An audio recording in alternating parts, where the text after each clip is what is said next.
네, 미국 대선 상황 살펴봅니다. 사전투표가 막을 올렸고요. 현재 여론의 흐름을 보면 해리스 후보가 상승세를 타는 분위기입니다.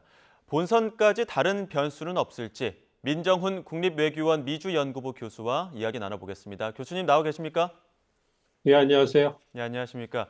자, 지금 미국 일부 주에서 대면 사전투표도 시작이 됐습니다. 우리나라 대선의 어떤 사전투표율도 참여율이 점점 더 높아지고 있는데 미국은 이보다 더 높다고요?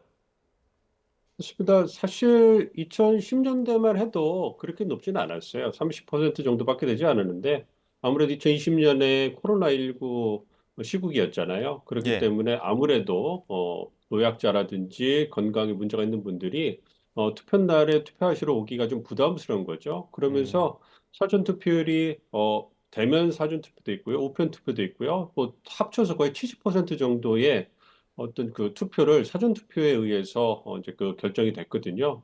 그런 걸 고려해 본다면 굉장히 높은 비율로 사전 투표가 이루어진 거죠. 그렇기 때문에 후보의 당락에도 큰 영향을 미쳤을 것이고, 물론 이번에는 이제 코로나19 시국을 미국이 벗어났기 때문에 2020년만큼 사전 투표 어떤 그 실시율이 높을 거라고 생각하지는 않습니다만 지금까지 나온 언론 보도를 보면 굉장히 열기가 초반이 더 뜨겁다는 얘기가 나오잖아요. 그러니까 이번에도 뭐 2020년만큼은 되지 않겠지만 그래도 상당히 사전 투표율이 높을 거라 생각하기 때문에 민주공화 양당에서 모두 다 사전 투표를 독려하는 그런 모습을 보여주고 있습니다.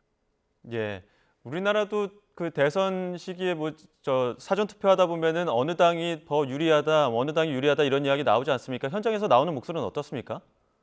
전통적으로 그 민주당 그 공화당 지지층을 보면요. 아무래도 공화당 지지층이 백인이고 중산층 이상이고 좀 나이가 많으신 분들이 공화당을 지지하는 경향이 좀 높아요. 그렇기 때문에 투표날 투표를 하시는 걸 보면 아무래도 동원율에 있어서는 공화당 지지층이 더 높았어요. 반면에 예. 민주당 지지층은 젊은 층, 또 비백인 유권자들, 그리고 경제적으로 좀 여유가 없는 분들이 많기 때문에 미국은 투표날이 그 우리처럼 공휴일이 아닙니다. 그렇기 때문에 자신의 생업을 하면서 시간을 내서 투표를 하러 오셔야 돼요. 그렇기 때문에 그런 걸 고려해 본다면 아무래도 민주당 지지층이 또 투표장에 나오시는 게 좀 더 어렵겠죠.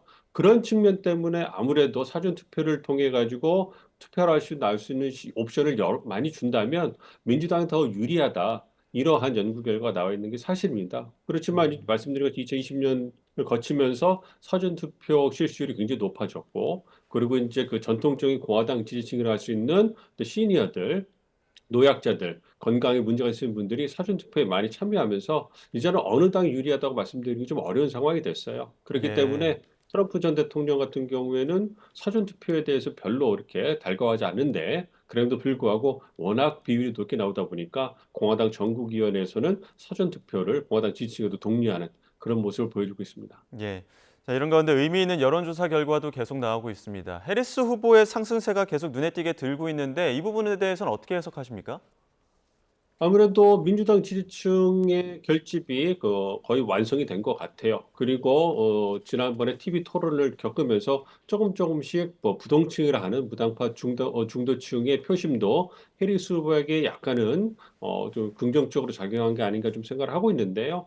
아무래도 그 여론조사 그 평균을 낸 그런 사이트들을 보면 해리스 후보가 전국적으로 봤을 때 트럼프 후보와의 격차를 조금씩 벌리고 있어요. 물론 음. 그것이 크게 의미 있게 몇 퍼센트까지 벌어진 건 아닙니다만 그럼에도 불구하고 2% 넘어서기에 좀 벗어나는 모습을 보여주고 있고요. 그리고 경합주에서도 이제 7개 경합주에서 4~5개에서는 해리스 후보가 초박빙으로 앞서는 모습을 보여주고 있기 때문에 그런 모습을 본다면 해리스 후보가 아무래도 TV 토론 이후에 긍정적인 모멘텀을 계속 이어나가고 있다. 이렇게 생각을 하고 있습니다.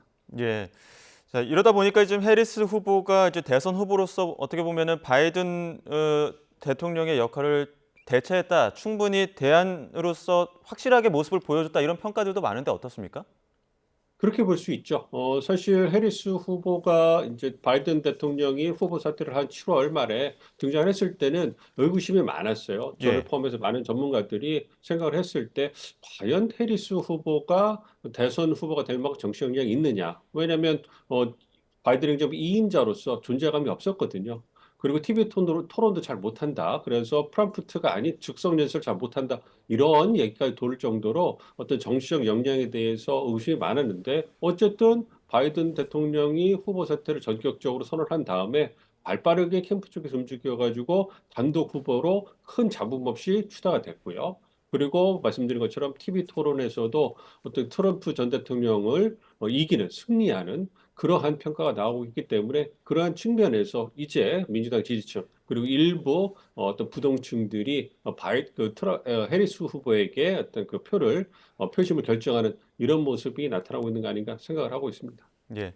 특히나 미 대선은 어마어마한 선거 자금이 들어가기 때문에 뭐 이른바 쩐의 전쟁이라는 이야기도 하지 않습니까? 이런 측면에서 봤을 때 해리스 후보, 해리스 캠프에 대한 어떤 지지 그리고 어떤 그 선거 자금 뒷받침하는 부분들 이런 게 굉장히 많이 차이가 나거든요. 이것 좀 어떻게 해석해서 봐야 됩니까? 그렇죠. 아무래도 그 돈이라는 것이 투표 결과를 모두 결정짓는 건 아닙니다만 연구 결과를 보면 돈이 없으면 아무래도 선거운동을 할 수가 없잖아요. 그렇기 때문에 굉장히 중요한 요인이다. 이렇게 얘기를 하고 있습니다. 그리고 화면에 나오는 것처럼 아무래도 지난달에 해리스 캠프가 트럼프 캠프에 비해서 거의 한 3배의 보다 많은 그런 선거장을 모금을 했거든요. 이걸 본다면 그 해리스 후보에 대한 그 어떤 지지 어떤 표명이 보다 더 적극적이라는 걸 보여주는 거죠.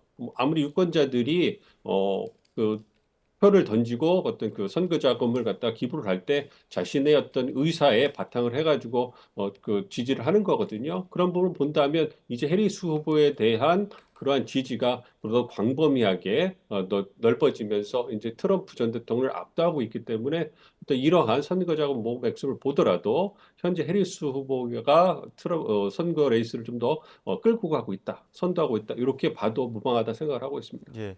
지금 이제 대선이 한 40여일 남은 상황에서 뭔가 변수가 있어야 트럼프 후보 입장에서도 어떻게 지금 어떤 이 해리스 후보의 상승세를 좀 뒤집을 수 있을 거 아닙니까?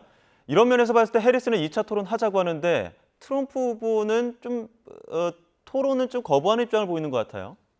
그러게요. 그렇기 때문에 그 합리적 상식적으로 본다면 트럼프 전 대통령 입장에서 더 요구를 해야 되는데 그러지 않고 해리스 후보 측에서 더 2차 토론을 또 주장하는 이런 모습을 보이고 있죠. 뭐 이러한 부분은 아무래도 1차 TV 토론 때, 즉 해리스 후보와의 토론 때 트럼프 전 대통령이 생각보다 득보다는 실이 많았다는 평가를 하고 있는 것 같습니다. 그렇기 때문에 2차 TV 토론을 했을 때 트럼프 전 대통령이 얻을 수 있는 득보다는 아무래도 극단적인 주장이라든지 여타의 어떤 그러한 뭔가 좀그 심한 얘기들을 많이 하시고 거짓말을 많이 하신 부분들이 이제 자꾸 많이 보여지기 때문에 이제는 그 2차 해리스와 후보와의 토론 때는 바로 팩트 체크가 사실 그 검증이 들어가잖아요.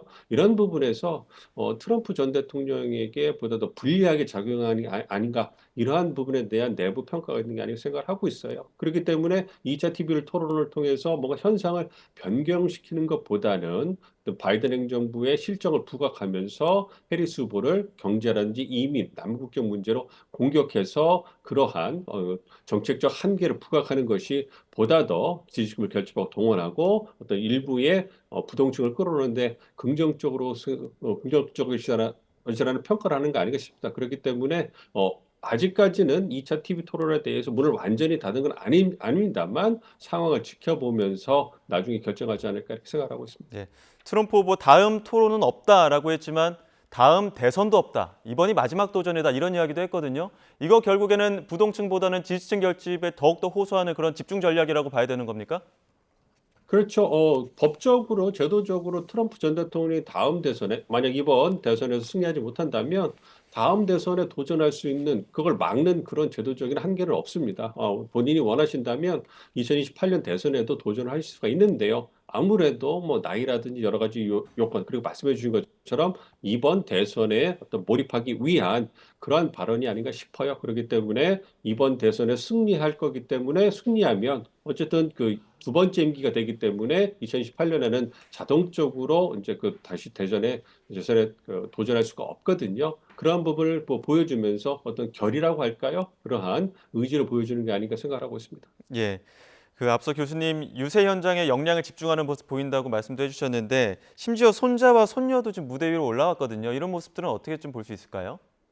그렇죠. 이제 총력전이죠. 그리고 미국에서는 그 가족의 패밀리 밸류를 굉장히 중시해요. 그렇기 예. 때문에 가족들이 총동원돼서 나와서 뭐 화면에 나온 것처럼 이런 어린 손자, 손녀들이 나와가지고 우리 할아버지를 지지해주세요. 이런 얘기를 하면 얼마나 그 귀엽고 그리고 트럼프라는 사람도 미국 유권자와 다름없는 우리의 그 가족의 일원이고 그리고 공동체의 구성원이고 그리고 할아버지다, 인자한 할아버지다 이런 모습을 보여줄 수 있잖아요. 그렇기 때문에 굉장히 치열한 선거 레이스에서 굉장히 강한 모습만 보여주다가 이러한 그 따뜻한 모습을 보여주는 것은 아무래도 지지층들에게 그 표심을 자극하는 데는 긍정적이지 않을까 생각하고 있습니다. 예. 하여튼 초박빙이기 때문에 굉장히 가용할 수 있는 모든 수단을 동원을 해가지고 어떤 레이스에 집중하는 이런 모습을 보여준다 생각합니다. 예. 마지막으로 지금 남아있는 변수라고 한다면 총기 규제일 것 같은데요. 또 지난 주말에 그 미 엘라베마에서 그 심야 총격 사건도 있지 않았습니까? 이런 부분 때문에도 이 총기 규제와 관련한 두 후보의 좀 경쟁이 치열할 것 같은데 어떻습니까?